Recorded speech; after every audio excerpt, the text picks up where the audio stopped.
안녕하세요. 오늘은 창세기 18장입니다. 18장에는 두 가지 이야기가 나와 있습니다. 첫 번째는 약속을 명확하게 하는 이야기입니다. 하나님의 사람들이 아브라함 옆을 지나가죠. 아브라함이 그들을 알아보고 환대합니다. 그 하나님의 사람들이 이제 아브라함에게 약속을 새롭게 하시죠. 이제 드디어 날짜가 나옵니다. 내년 이맘때 아이를 낳을 것이다 라고 말씀하십니다. 아브라함은 이것을 믿었어요. 근데 사라는 웃었죠. 근데 웃었던 모습은 사라에게만 나타나지 않고요. 얘기하지 않고 지나왔지만 17장의 아브라함 모습이기도 합니다.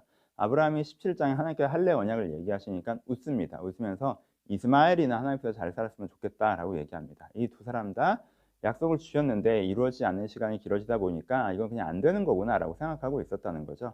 하지만 하나님께서는 다시 한번 약속을 새롭게 하십니다. 그렇죠? 너희가 다시 한번 이것을 믿어야 돼라고 했을 때 아브라함이 다시 믿었다는 것을 어떤 면에서 17장에 믿었다는 것을 18장에 보여주기도 하는 거죠. 할례 언약의 말씀을 통해서 아브라함이 다시 그것을 믿고 있었습니다.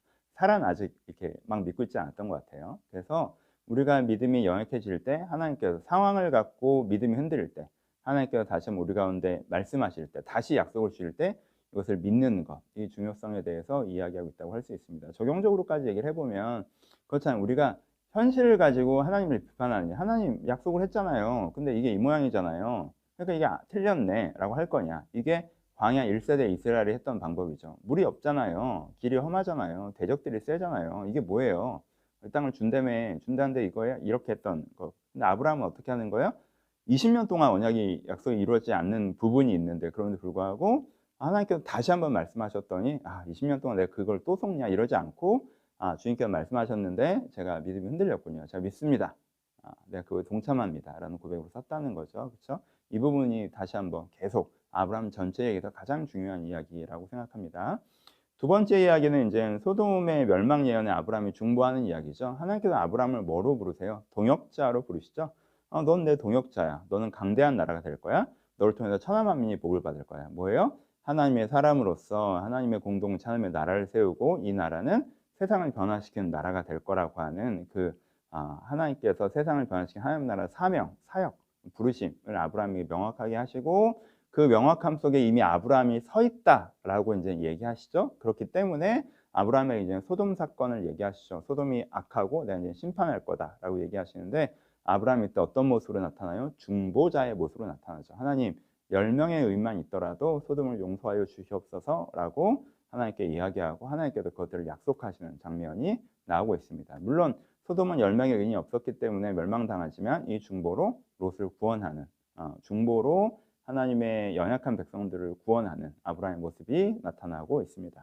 핵심을 살펴보죠. 구조적으로 가장 중요한 부분은 계속 반복하지만 중보자 아브라함입니다.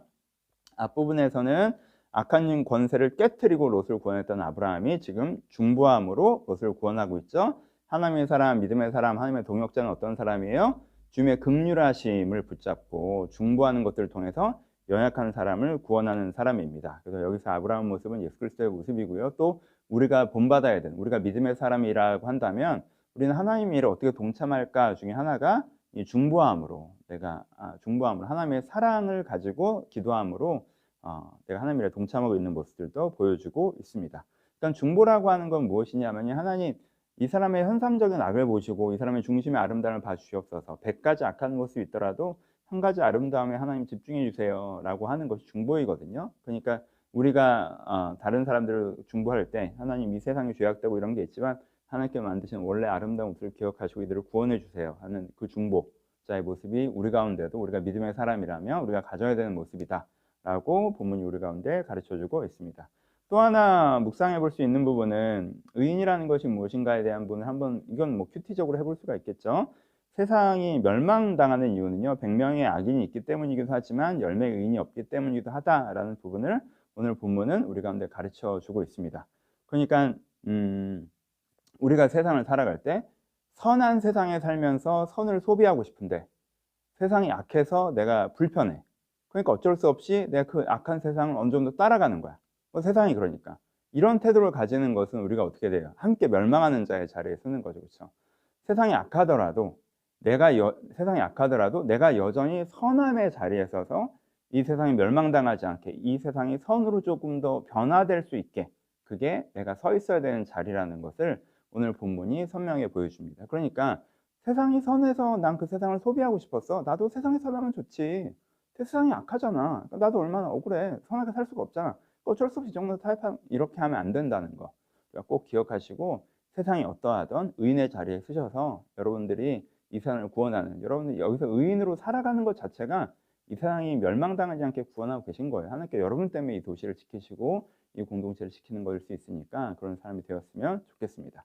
첫 번째 장면은 반복하죠. 이제 믿음의 장면인데 조금 더 부언을 한다면 사람들은 아니 아들을 준다고 했는데 20년째 안 주잖아에 집중을 하면 또 그 소리야 이렇게 되겠죠. 근데 아브라함은 할례 언약까지 해서 뭘 깨달았어요. 아 이게 이렇게 시간이 걸리는 이유가 내가 새로워져야 되기 때문에 그러는구나. 이 아들이 그냥 아들이 아니잖아요. 그냥 하나님의 언약의 아들이고 하나님의 일들을 해나가는 아들이어야 되는데 그러려면 내가 먼저 준비돼야 되는데 나를 준비시키신 거구나라는 걸 할례 속에서 우리가 배워가는 부분이 있거든요. 또 우리가 믿음이란 걸 가질 때 이렇게 해주기로 했죠? 빨리 해줘요. 왜 안 해줘요? 이렇게 현상을 보지 마시고 하나님께 이렇게 해주신다고 하신 이유가 뭐예요? 그럼 나는 어떻게 준비돼야 될까요? 이게 늦어지는 이유가 혹시 내가 믿음으로 준비되어 있지 못하기 때문 아닐까요? 내 안에 온전한 할례의 언약이 없기 때문에 내가 새 사람 되지 못했기 때문에 1년이면 가나안 땅에 들어갈 수 있었던 것을 40년을 길게 만든 이유가 이스라엘 백성이 준비되지 못했기 때문이잖아요.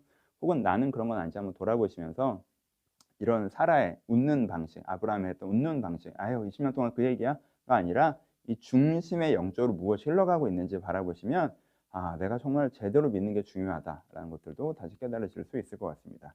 일단 가장 중요한 건 중보자 아브라함, 우리가 믿음의 사람이 될 때 우리도 나도 여러분들도 중보함으로 세상을 회복해가는 사람일 수 있다는 것, 중보자로 부름받았다는 것, 그 사명과 자부심을 다시 한번 묵상해 보셨으면 좋겠습니다. 감사합니다.